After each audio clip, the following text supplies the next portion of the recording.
Hello students, आज हम 10th class के second chapter sector of the Indian economy पर डिस्कस करेंगे। ठीक है students, I am Rahul Saini. आप हमारे चैनल को सब्सक्राइब और लाइक कीजिए और इस जो लेक्चर को बहुत ही ध्यान से आप स्टडी कीजिए। आज हम क्या पढ़ने जा रहे हैं? Sector of economic activities. Economic activities के हमारे कितने सेक्टर हैं, कौन कौन से हैं? ठीक है, तो यहाँ पर there are 3 sector of economy. 3 sector हैं जिनके अंदर इकोनॉमिक एक्टिविटी की जाती है, जिनमें सबसे पहले है प्राइमरी सेक्टर, जिसको हम एग्रीकल्चर सेक्टर बोलते हैं। सेकंड के ऊपर आपका इंडस्ट्रियल सेक्टर और थर्ड पे आपका ट्रेजरी सेक्टर, जिसको हम सर्विस सेक्टर बोलते हैं। ठीक है, तो अब स्टूडेंट्स बात करते हैं प्राइमरी सेक्टर की। ओके स्टूडेंट्स, प्राइमरी सेक्टर क्या है आपका? प्राइमरी सेक्टर को हम एग्रीकल्चर सेक्टर बोलते हैं और जो प्राइमरी सेक्टर के अंदर जो प्रोडक्शन होता है ना, वो नेचर की हेल्प से किया जाता है अभी। ठीक है, नेचर की हेल्प से, मतलब जो नेचुरल जो रिसोर्सेज है आपके, उनकी हेल्प से करेंगे। जैसे कि मान लो एग्रीकल्चर का वर्क हो गया, माइनिंग होगी, फिशिंग होगी, एनिमल हस्बेंड्री का जो वर्क है, डेयरी का है, जो पशुपालन का है। ठीक है, जैसे डेयरी के जो हम प्रोडक्ट घर पे बना रहे हैं। ठीक है, तो ये सारे के सारे आपके क्या है, प्राइमरी सेक्टर के अंदर आते हैं वर्क। ठीक है, तो in primary sector production doing with the help of natural resources. Okay, और प्राइमरी सेक्टर को हम क्या बोलते हैं? एग्रीकल्चर सेक्टर भी बोलते हैं। सेकंड के अंदर क्या स्टूडेंट्स? सेकंड के अंदर है सेकेंडरी सेक्टर, जिसको हम इंडस्ट्रियल सेक्टर बोलते हैं।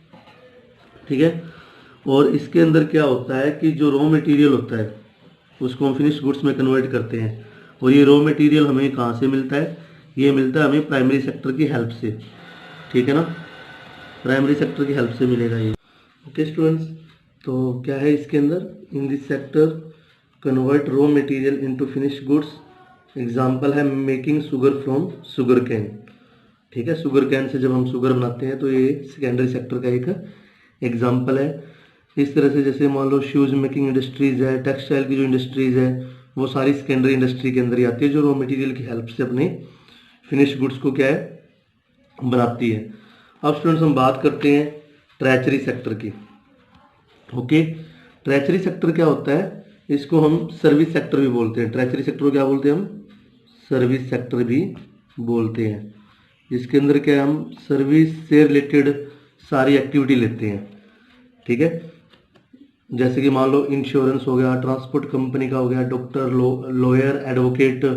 ठीक है, सारी सारी चीज़ें किस में आएंगी? आपकी ट्रेजरी सेक्टर के अंदर आएगी। In this sector giving services to others like doctor, lawyer, insurance company, transport company, also called this sector service sector.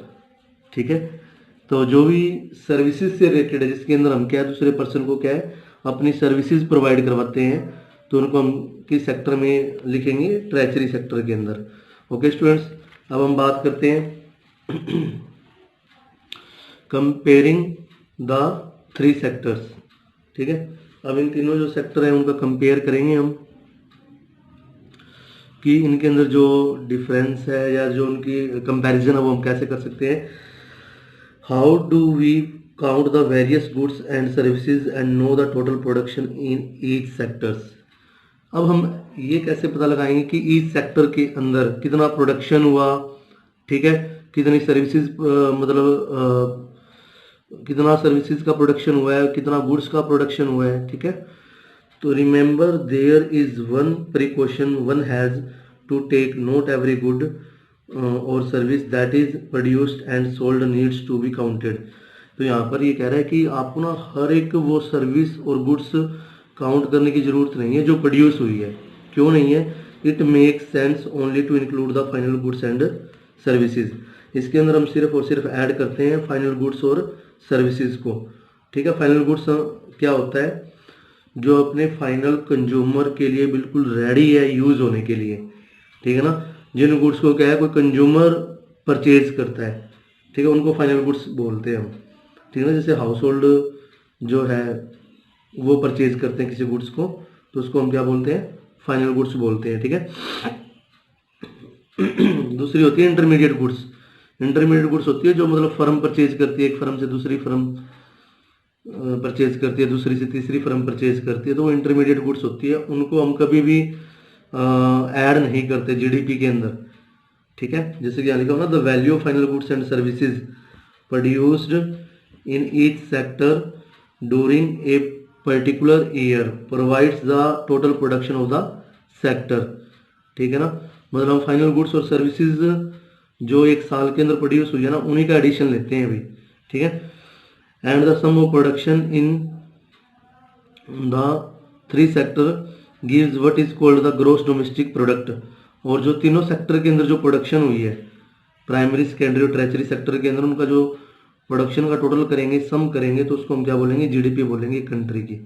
ठीक है ना, ग्रॉस डोमेस्टिक प्रोडक्ट आ जाएगा ड्यूरिंग ए पर्टिकुलर ईयर, एक साल के अंदर अंदर जितना सामान हमने बना दिया तीनों सेक्टर के अंदर। ठीक है, अब बात करते हैं students historical change in sector. तो सबसे पहले तो हमारा जो देश था वो प्राइमरी सेक्टर के ऊपर ज़्यादा डिपेंड था अभी। ठीक है, आज से 100 साल से पहले भी। ठीक है ना, 100 बिफोर, अगर हम बात करते हैं बिफोर 100 ईयर्स। ठीक है, तो प्राइमरी सेक्टर भी ज़्यादा था, फिर बाद में कंपनीज ज़्यादा आई इंडिया के अंदर, इंडस्ट्रीज वगैरह ज़्यादा आई, तो हमने क्या किया, सेकेंडरी सेक्टर ज़्यादा डेवलप हुआ। उसके बाद क्या है, अगर पास्ट 100 ईयर्स की बात करते हैं, जो प्रीवियस 100 ईयर जो स्पेंड हुए हैं, उनके अंदर हमने क्या किया, ट्रेजरी सेक्टर जो था वो ज़्यादा डेवलप हुआ है। ठीक है, तो over a long time more than 100 years and specially because new methods of manufacturing were introduced, new technology I manufacturing की। तो जो मतलब 100 ईयर्स से पहले की बात कर रहे हैं, मोर देन 100 ईयर्स मतलब 100 साल से भी ज़्यादा पहले का टाइम। ठीक है, तो मैन्युफैक्चरिंग जो इंडस्ट्रीज थी वो ज़्यादा इंट्रोड्यूस हुई, factory came up and started expanding, और उन्होंने अपने आप को क्या किया, एक्सपेंड किया, मतलब फैलाना स्टार्ट किया।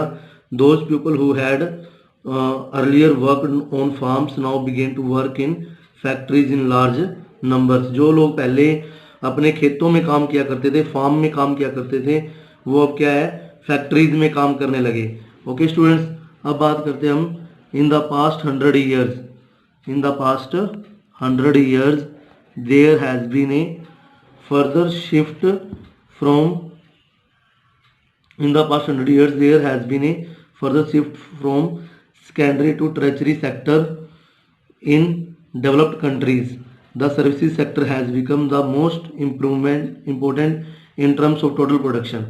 कहने का मतलब जो 100 years जो अभी पास्ट हुए हैं, जो प्रीवियस 100 ईयर पास्ट हुए हैं, इनमें दोबारा से क्या, इनमें क्या हुआ, जो मैन्युफैक्चरिंग सेक्टर है ना, उससे कन्वर्ट होके जो डेवलपमेंट हुई है वो ट्रेजरी सेक्टर में ज़्यादा हुई है।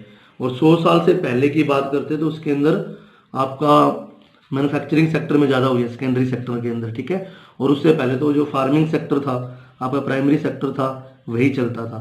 ओके स्टूडेंट्स, आप इस चैनल को सब्सक्राइब कीजिए, लाइक कीजिए, ताकि हम आपके लिए ऐसे ही नई नई वीडियोज़ लेकर आते रहें।